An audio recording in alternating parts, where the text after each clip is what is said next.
What if I told you that a $6 piece of trim cut 4 times and then glued together could make any room look high-end? That would be inconceivable. Well, that's exactly what I'm telling you on today's Fundamental Friday. So here's a quick look at where this project starts, and the first thing we need to do is grab some trim. I went with this $6 piece because it's sophisticated yet demure and humble. With our trim selected, it's time to cut it into 4 pieces so we can form a rectangle. Ballpark 4 foot by 2 foot. And we are going to be creating a frame with these 4 cut pieces, so make all your cuts at a 45-degree miter. With our 4 pieces cut, we're going to create a box. Now, by far the easiest way to do this is to grab some spring miter clamps off Amazon. They're gonna sink their teeth into the wood vampire style and pull those miters in nice and tight. They're a couple bucks, I'll link them down below. Once you have your miters perfect, grab some CA glue. I'll link it down below. Again, I got it off Amazon. And once you spray the activator, it's gonna lock in that glue with an immediate bond, and you're basically left with a fully assembled frame, and you are off to the races. Now that we got our box, we're gonna make a smaller box the exact same way. Width is the same as the first box, height is different. And now you should have 2 boxes that look like this. I'm gonna use a laser level to set the mounting height for this trim, and if you don't know this metal laser level trick, now you do. With our laser line projected, let's turn it over to Andrew in the field. And I want it to be in line with the door casing, and the reason it looks low is because I want to be able to see the line from below.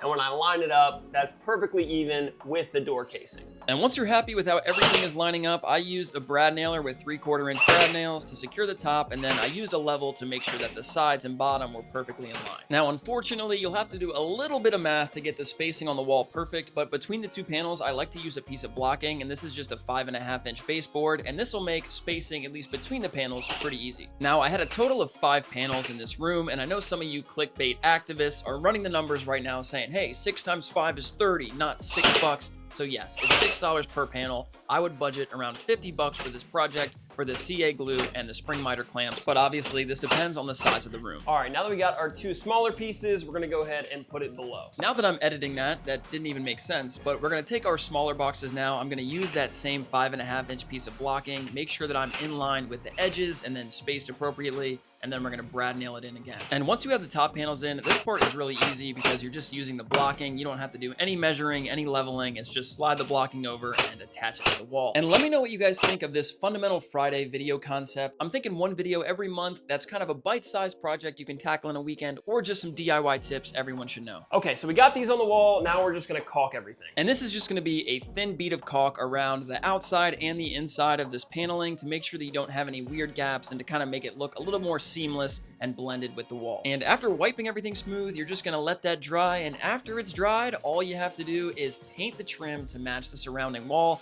I painted the wall first, then came in with a paintbrush and then painted the trim to match. And after letting it dry, I think Men's Warehouse said it best. You're gonna like the way you look.